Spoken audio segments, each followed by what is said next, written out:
This is a VFR400, and there's a secret reason why it's a perfect motorcycle. Is it winning a bunch of races, looking incredible, or sounding cool? These are all important, but what makes the VFR a truly special bike is much more than that. What is that reason? Well, it's actually really obvious. But first, let me tell you my story with this bike and why it's special to me on a more personal level. This bike is stunning. It seems to get better as time goes on, and there's a plethora of aftermarket options if you want to modify it.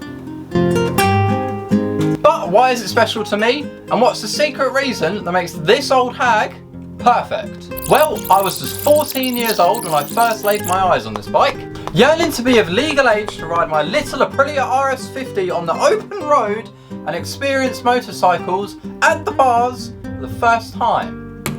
And to make matters much worse, my sister was about to buy a motorcycle that I would instantly fall in love with. The Honda VFR400 NC30.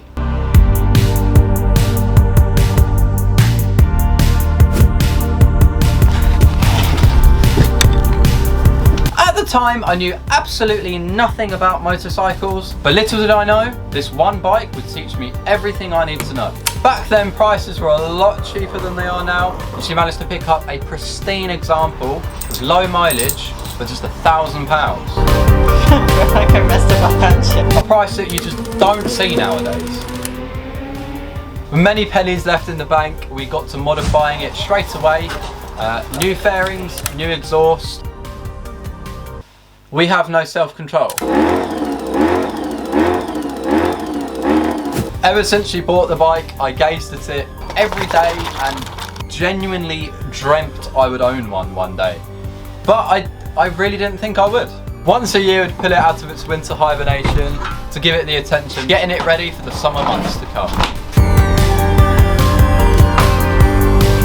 From charging the battery, cleaning the carbs and generally working on the bike, I was starting to understand the incredible engineering that went into this machine.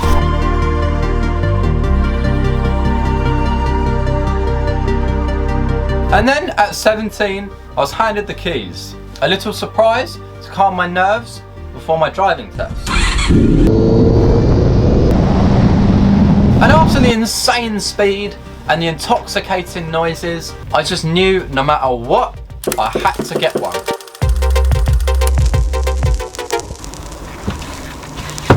And I promise you there is a secret reason why this is such an incredibly successful and popular bike. But before we get into that, let's look at the really obvious reason why it's so successful. Now, this isn't your bog standard inline 4. No, this is a V4, an instantly recognizable name in the automotive world.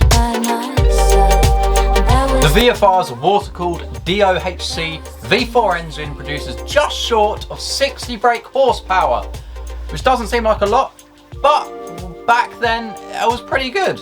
And if you consider that this bike is the size of a pen, it's pretty impressive.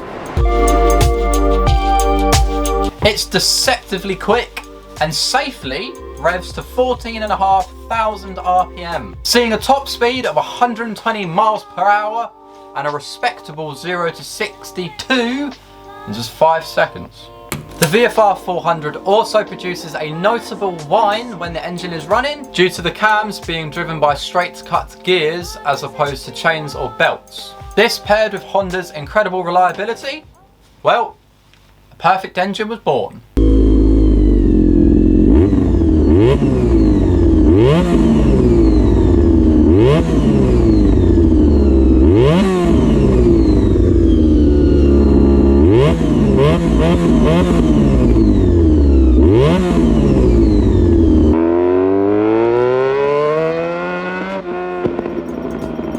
Other specs include the iconic twin headlights. An aggressive riding position paired with exceptional handling caused a hardcore fan base. The bikes were used a lot for track days and racing. Lastly, a single-sided swing arm, leaving this side of the bike completely open. A remarkable and quite inspiring design.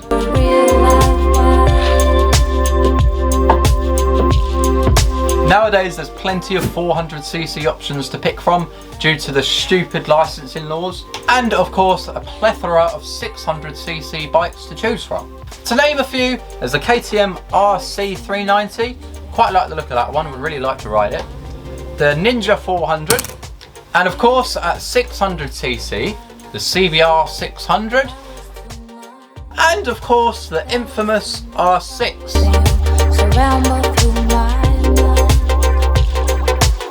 And although all of these bikes are more powerful, have fuel injection, and are more comfortable, I would still honestly rather have the VFR.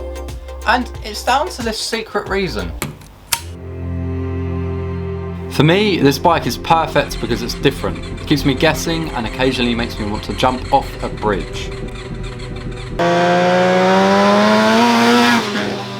Compared to newer bikes, it demands meticulous maintenance, and finding specific parts can be a challenge.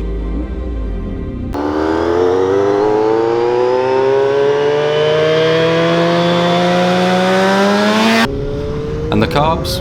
Well, they'll never be as easy as fuel injection, but their incredible sound just can't be replaced.